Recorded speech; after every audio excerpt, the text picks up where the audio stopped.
l'état civil, je me nomme Aziadou et Demdone Kofi. Mais pour la plupart, c'est Dodo. Dodo Eric. Je suis footballeur, un milieu de terrain, un milieu récupérateur. J'ai plus fait à l'extérieur que sur le territoire togolais. Donc je peux dire que je suis togolo-ghanéen, vu que ma maman est ghanéenne et puis mon papa togolais. Donc j'ai opté pour le Ghana en fait. Mais bon, je vis au Togo, donc j'ai fait plus à l'extérieur, spécialement au Paraguay, où j'ai fait 3 ans là-bas, dans différents clubs. Mon début là-bas, c'était dans un club de 3e division, Tri November, bon, comme le disent les Espagnols. Après une pige de quelques temps à Tri November, je suis allé vers Oriental, un club de la favela de Paraguay. Après ça, j'ai bougé aussi pour le 2e club de Paraguay qui est Resistencia. Après ça, j'ai encore bougé pour un autre club là-bas. J'ai été un voyageur au Paraguay, en fait. Et pour le club de Cristobal Colom de Niembou, qui était en 3e division. Et par la grâce de Dieu, on a pu monter ce club en 2e division. Mais bon, vous savez, la vie d'un footballeur, nous sommes comme des oiseaux voyageurs. Donc après ça, au Paraguay toujours, j'ai viré vers San Lorenzo, un club que j'aimais. Donc de San Lorenzo, par la grâce de Dieu, je suis parti à l'aide d'un agent au club de Luque, qui fut le 3e plus grand club de Paraguay. Après Olympia, après Cerro Porteño, je peux dire Luque, à part Libertad du président qui concurrence aussi. Donc c'est par là où je me suis plus stabilisé avec un entraîneur du nom de Totti, comme on aimait l'appeler, qui m'aimait beaucoup. Bon, arrivé, j'étais dans la réserve. J'étais à la réserve de Luque.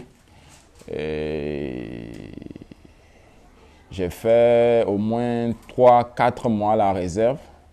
Et par suite, le professeur a décidé de me monter en équipe A.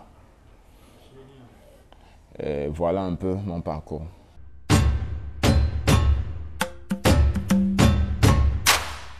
Je peux dire que cette pandémie nous a été un frein pour nous, les joueurs.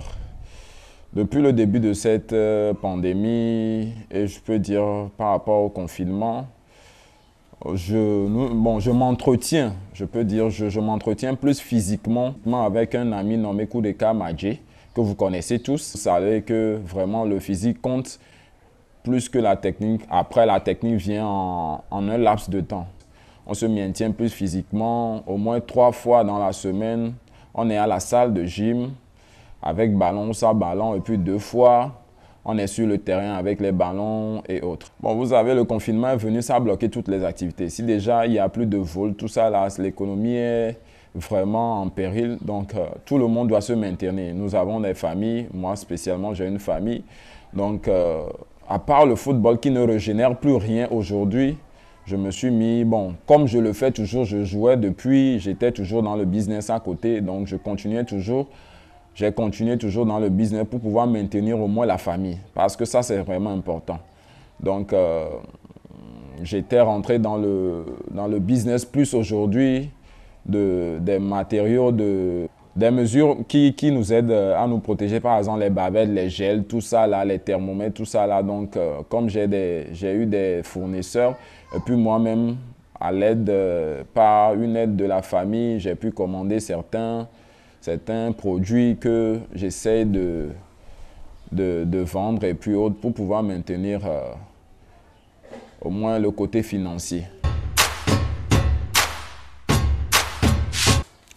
De cette situation pandémique, je crois que si on nous l'avait dit auparavant que ça pourrait arriver, on aurait dit jamais. Parce que le football aujourd'hui, c'est ça qui rassemble le monde entier, partout. Quand il y a les guerres, c'est le football déjà qui ramène la paix. Et cette situation pandémique a été un vrai frein. Bon, au début, on l'a cru que bon, c'était léger. Et du coup, si les Européens même ont pu vraiment stopper toutes les activités, surtout par rapport au football. Donc, c'est là que nous aussi, ici, on a su que vraiment, c'est vraiment du sérieux.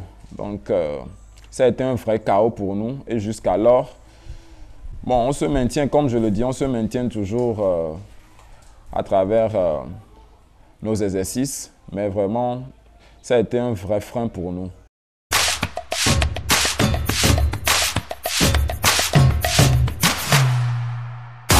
Comme aujourd'hui le football est arrêté au Togo, il n'y a plus d'activités.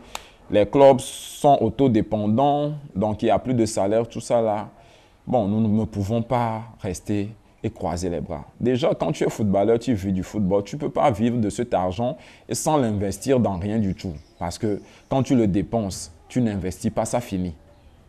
Donc, j'aimerais que nous prenions conscience, nous les jeunes. Moi, je l'ai déjà pris parce que je ne peux pas attendre que ça vienne de quelque part. Je l'ai pris en touchant certaines portes qui m'ont aidé à avoir certaines marchandises que moi-même aujourd'hui, je revends. Donc, j'aimerais aussi exhorter les autres à en faire de même. Il n'y a pas de saut métier au fait. Il n'y a pas de saut métier. Donc, j'exhorte mes autres frères qui sont aujourd'hui là et que nous savons tous que la situation est difficile, il n'y a plus de rémunération autre, de s'adonner à n'importe quelle activité régénérateur. C'est très important. Parce que si on ne s'adonne pas à ça, on ne peut pas aller chaque fois quémander chez quelqu'un. La personne chez qui tu quémandes aussi, au fil des jours, sera fatiguée. Donc, j'exhorte aussi les jeunes, les autres, mes frères et tout, vraiment à toucher, à frapper toutes les portes. Quand on cherche, on trouve. 4-4-2, c'est la tactique. 4-3-3, another tactic. Ok, durant ma carrière, mon frère, je pense que la première difficulté a été la difficulté des agents. Travailler avec un agent sérieux qui pourra t'amener loin. Dit-on souvent, c'est avec le sable qu'on construit une maison. Donc, quelle que soit la petitité de la personne, si toi, agent, tu te mets à fond sur un joueur et que tu es sûr de son talent, il y arrivera, comme les gens le font. Nous avons plein d'exemples, des Ribéry, des Zidane, des Benzema, de plein de gens qu'on a dit qu'ils ne peuvent pas réussir, mais c'est eux qui ont réussi. C'est la première difficulté que moi j'ai rencontrée, c'est d'avoir un bon agent. Ce qui a fait qu'on a commencé par voyager. Et le voyage, c'était des aventures. Et par ces aventures, on a pu trouver certaines personnes qui ont trouvé que celui-ci a un talent que je peux l'aider. Mais la difficulté majeure qui se trouve à l'extérieur pour moi, c'est la reconnaissance du vrai talent. Dans les autres pays, quand je parle des autres pays, moi j'ai fait l'Asie, après j'ai fait l'Amérique du Sud. Dans ces pays, je trouve un système de racisme là-bas parce que tu joues. Tu sais que tu mérites cette place, mais on ne te la donne pas. Parce que déjà, tu joues, tu viens prendre la place du local. Et ce n'est pas facile là-bas. Donc, il faut avoir le mental dur. Parce que je me dis, le football est un métier très difficile. Pour moi, le métier le plus difficile au monde. Donc, il faut avoir déjà un mental dur pour subvenir à tout ça là-bas. Bon, si je donne l'exemple d'un club que moi, j'ai passé, Cristobal Colombe de Niembou. Mon premier entraînement là-bas, tout le monde était ébahi. Mais par la suite, comme le professeur, comme on les appelle là-bas, professeur, il a vu que je devais prendre la place du local. Il m'a mis à côté. Il me regardait, puis on venait à l'entraînement, on me mettait à côté, les autres faisaient un autre travail, mais je n'ai pas démérité. J'ai continué jusqu'à la fin d'année. C'est lui-même qui est venu me saluer, que vraiment tu as un mental. Et par chance, on a monté le club, comme je vous l'ai dit auparavant, en deuxième division. Et en Europe, par exemple, on reconnaît la valeur du joueur. Joue seulement. Eux, ils te prennent. Mais ailleurs, c'est très difficile. Donc, bon, je peux dire que la vraie valeur du football, c'est en Europe. Ce n'est pas dans les pays exotiques pour moi, quand même. Et aujourd'hui, par chance aussi, les pays africains ont pris conscience. Les championnats se développent partout.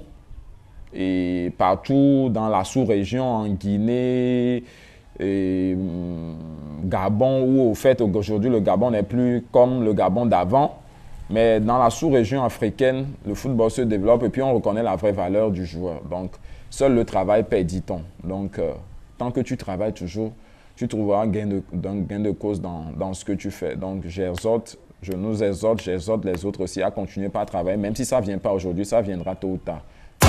8-8-1, c'est ma tactique. Je viens aux avantages premièrement. Vous savez, on dit souvent que quelqu'un peut travailler 10 ans. Et toi, tu peux jouer pendant un mois juste. Tu signes un contrat que la personne qui a travaillé pendant 10 ans n'a pas trouvé. Hein. Donc, au fait, l'avantage dans ce domaine de football et être professionnel, c'est qu'au moins, ta vie devient plus aisée qu'avant. Toutes les souffrances que tu endurais avant partent d'un seul coup. Et ça te permet d'aider ta communauté, de venir en aide à ta famille, à tes amis, tout ça là. Donc, je peux dire qu'au fait, c'est l'avantage d'être professionnel. Et ça te permet de créer des activités qui, par suite aussi, donnent du travail aux autres. Donc, moi, c'est les avantages que je trouve par rapport à ça. Et les inconvénients aussi. Je pense, si on veut parler d'inconvénients, des désavantages dans le foot, c'est la notoriété des fois qui nous amène à oublier d'où on vient. Ce n'est pas parce qu'on a de l'argent aujourd'hui qu'on ne doit plus respecter l'autre. On dit toujours, un vieux sage est un vieux sage. Moi, c'est ce que je remarque dans ce domaine, que quand on devient un peu aisé, on essaie toujours de rabaisser l'autre. Et c'est ce qui n'est pas bien. Donc, on doit prendre conscience de d'où on vient, au fait. De d'où on vient. Parce que la plupart oublient de là où ils ont quitté.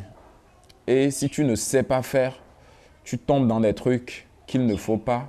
Et par suite, tout le monde te délaisse. Mais ce n'est pas avoir l'argent qui compte. Hein.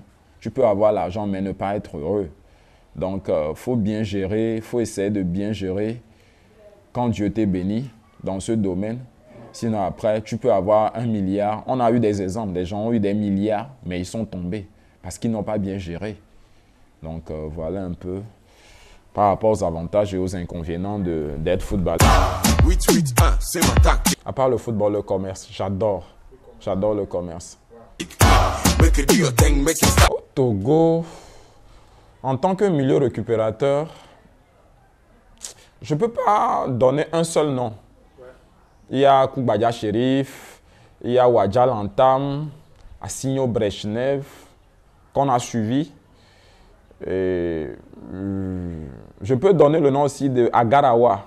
Agarawa, Kiston Majiji. Bon, dans ce lot. Et de nos jours, nous avons un attaquant comme Fodo là-bas. Nous avons eu Adeba Cheyi, nous avons eu Koubadja Kader et tant d'autres. Quel est votre joueur le plus préféré de la sélection togolaise? Bon, je ne vais pas faire de jaloux quand même. Mais bon, si on veut aller footballistiquement parlant, c'est Adebayor. Parce que quoi? C'est lui qui a au fait aussi plus le nom du Togo. Parce que moi, quand j'étais par exemple au Paraguay, et je disais que je suis togolais, on me disait Adebayor Païs. C'est lui qui au fait monter par ses prouesses et autres le nom du Togo partout. Mais par suite, Koubadja Kader, oui, c'était un feu follet. Quelqu'un qui courait, qui marquait, que Sochaux, tout ça là. Mais de ma génération, Fodo, là-bas, on a joué ensemble. C'est quelqu'un que j'admirais depuis. Bon, je ne sais pas si les gens savaient avant, mais Fodo, là-bas, c'était pas un attaquant au début. Hein.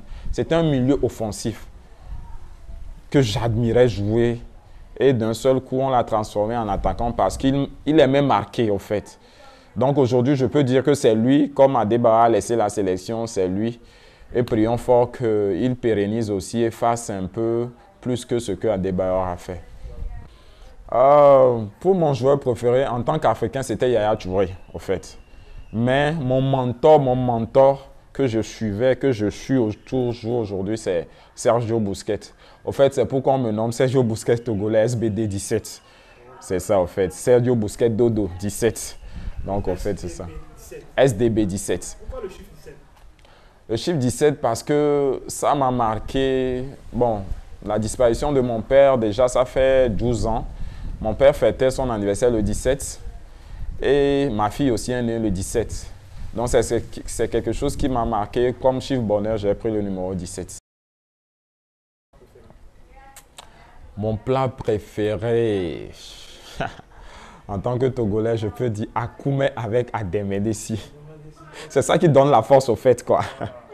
Merci. Votre couleur préférée? Le blanc, parce que j'ai un cœur blanc. Voilà. Le blanc. Maintenant, votre voiture de rêve. Quelle est votre voiture de rêve? Une Range Rover. Une Range Rover Sport HSE. HSE. Ouais, c'est ça. À quel prix déjà? C'est à quel prix? Déjà, ça dépasse les 20 millions, hein, mon frère. Donc, il faut travailler dur pour l'avoir. Pro. Merci avec les audios. Notre journée c'est terminé. On passe à chez vous. Quelles sont vos perspectives d'avenir et votre mot de fin? Bon, merci. Et nous tirons vers la fin. Bon, pour mes perspectives d'avenir, je pense que je prie fort pour que cette pandémie, ce Covid, nous laisse. Bon, les Européens ont décidé qu'ils vont vivre avec ce virus. On ne peut pas faire autrement. Mais nous, ça a été un vrai frein pour nous, vu qu'on essaie d'avoir un nouveau départ par rapport à notre carrière. Et j'espère vraiment que ce Covid finisse le plus tôt possible et que les activités surtout reprennent, parce que vraiment, il le faut. C'est une passion, c'est un rêve. On a été à l'école, on a eu des diplômes, mais la passion a le dessus sur nos diplômes et c'est notre métier aujourd'hui. Donc je prie fort que cette pandémie nous laisse et que les portes s'ouvrent pour nous, comme nous le souhaitons. Tout joueur a envie de voyager, a envie d'aller monnayer son talent ailleurs, parce que c'est là où se monnaie vraiment le vrai talent. Donc je prie fort et que Dieu nous vienne en aide, comme je suis croyant, que cette pandémie nous quitte. La famille Djantavi, comme nous aimons le dire à Lomé ici au Togo spécialement, je remercie cette succursale qui vraiment œuvre pour la bonne marche du football togolais et qui s'est spécialement déplacé et pour venir vers moi et pour voir comment se passe notre confinement. Et voilà, merci.